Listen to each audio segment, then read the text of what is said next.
Chapter 7, San Francisco Beach Street. They came in a flood, a bubbling madhouse tide of humanity. At first only 5 or 6 infected came running, and Sophie let out a pent-up breath. She'd been bracing herself. And then they came. A solid phalanx of infected, obviously down from Jones.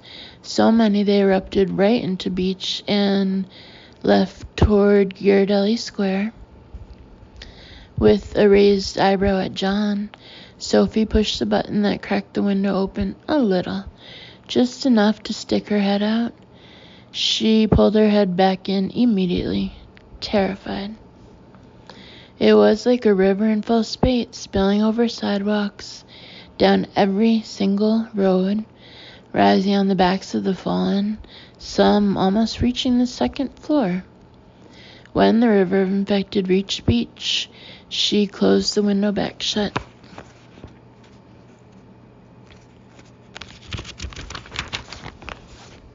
With the window open, the noise level was almost unbearable, a booming screech that the ear couldn't correlate to human noise.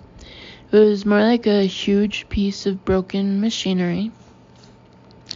Even with the triple-glazed window shut, the noise level was as high as a rock concert, only there was no backbeat.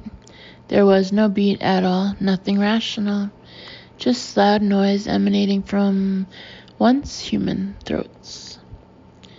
It was almost impossible for the human eye to even distinguish individual forms. The onslaught of bodies was intertwined, limbs thrashing in such an enclosed area that fists took out eyes, legs tripped up bodies as a matter of course. They came in thousands, maybe tens of thousands, so densely packed that the bodies bent inward. The closed steel garage doors and the metal barricades of the tourist shops.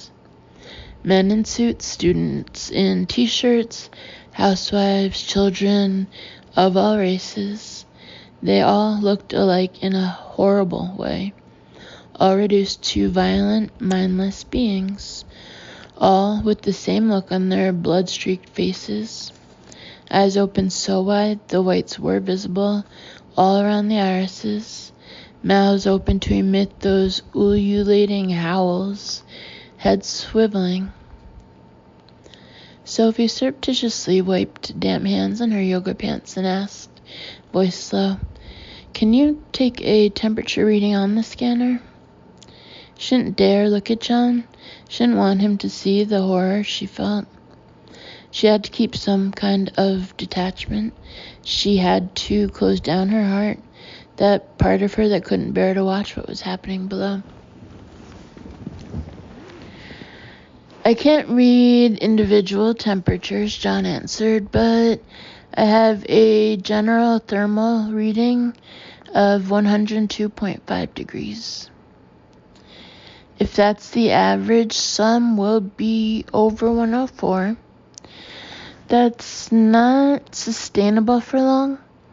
The constitution of the infected has already been severely compromised."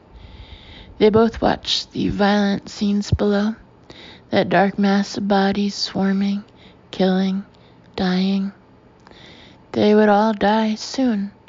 It was just a question of whether they'd take the world down with them, or whether something could be salvaged.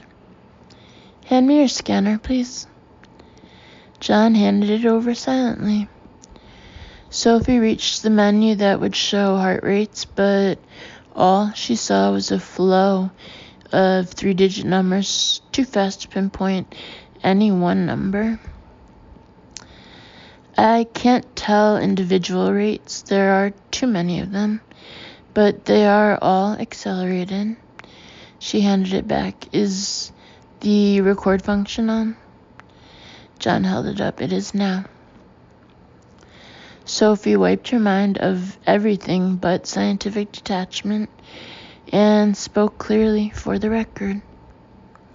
"We are observing what at A conservative guess is 1,000 infected, currently swarming the street, with more stretching all the way to the horizon. The overall count must be in the thousands, possibly tens of thousands. She leaned a little forward to observe better. All surface areas appear to be swarmed. They are not breaking into stores, but rather the sheer number of them, pressing against both sides of the streets, is caving in the unprotected storefronts. They are pouring into every gap, every window, every open door, every alleyway. For the moment, we see no signs of them making their way up to second stories, but the sheer weight of them might make that inevitable. Sophie pressed her lips together and looked up at John, then at her door. He nodded reassuringly. They'd made the best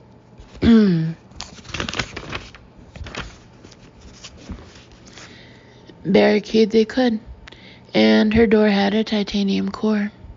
They were as protected as they could be. Observe Sophie. A strong man in a tracksuit wrenched the arm of a young girl out of its socket and tore it off. Sophie jolted and felt John's strong hand on her shoulder. "Steady," he whispered. Yes, steady. They had to understand this to conquer it. There. Sophie's mouth was completely dry.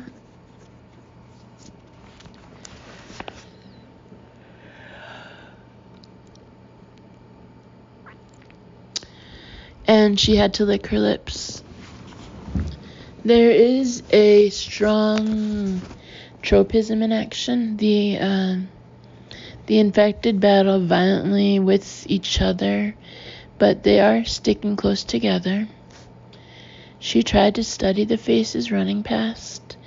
I see definite signs of dehydration, whether because they have been running for hours or because they are unable to procure water for themselves is an open question. Turning on a tap or opening a bottle, it is unclear whether they retain the cognitive skills to do that, or even the fine motor skills. I see no signs of organized behavior. The roar of the crowd was deafening. She hungered for her noise-canceling headset, but that would be merely cutting herself off from the world. That couldn't be allowed to happen, not when the world had suddenly turned so feral. I see, she counted silently, I see about 1 in 20 falling and disappearing in the crowd, simply falling and being trodden over. If they were dying before, when they fall, they are definitely dead. No one could survive the trampling in that crowd. I would estimate that soon more and more in the swarm will fall. When the swarm passes, the streets will be littered with the dead. She glanced up at John's grim face, and he nodded. She knew he would factor that into his calculations for their escape. The noise was deafening. She had to raise her voice to be heard over the booming sounds of raw, piercing screams. The sounds of humans gone utterly mad. Their blank, vicious, bloodied faces was a sight taken from the depths of hell. No painter, not even Hieronymus Bosch, could have even imagined what she and John were seeing. If there was a hell, this was it. It was too much. A coldness descended upon her soul, as if the temperature of the world had suddenly dropped. She was chilled down to her bones, a cold that had nothing to do with the temperature of the air, but the situation of the world. It froze her mind, too. She looked up at John, opening her mouth and closing it again. She wanted to tell him she couldn't do this, couldn't observe this massive vision of hell any longer. But her lungs wouldn't fill with enough air to form the words. She could barely breathe. John somehow understood. He took her by the shoulders and pulled her to him. Oh, gosh, warmth. He was this huge column of warm muscle. She leaned into him, trying to absorb some of his heat, take it into herself. Come, Sophie, you're in shock. John led her into the bathroom and made her get under the bedroom, and made her get under the covers. She could barely walk, had to think about putting one foot in front of the other, had to actively try not to stumble. She didn't have to think about not falling down, though. John had a big arm around her waist, and she felt like she couldn't fall down. He wouldn't let her. On the way to the bed, John grabbed a cashmere throw that was lying across her sofa and wrapped it around her. Once she was sitting in bed, covers up to her chin, the throw around her shoulders. She knew intellectually she shouldn't be feeling any cold, but she was. It was all pervasive, muscle and bone deep. No amount of swaddling could dissipate it. John disappeared. While he was gone, it was no John time. Time that didn't matter, wasn't observable. She neither thought nor felt. It was like being in suspended animation. She couldn't even register the booming, crashing noises from outside. Her bedroom looked out over an internal courtyard, so the noises came over the rooftops. A huge boom sounded, not a human noise. Some explosion somewhere. These were all thoughts that drifted through her mind without her understanding them fully. Here, startled, she looked up. John had a steaming cup of something on one of her pretty flower-themed trays. Drink it all down. He put his big hand under the cup. When she picked it up, he'd been right too. She seemed to have lost all muscle strength. The cup bobbled in her hand, and the hot liquid would have splashed on her, burned her, if he hadn't steadied it.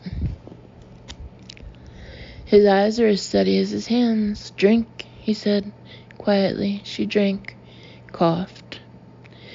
Her vanilla tea had been laced with plenty of the aged Glenfiddich she kept on a sideboard. There was honey in there, too, a drink she definitely needed.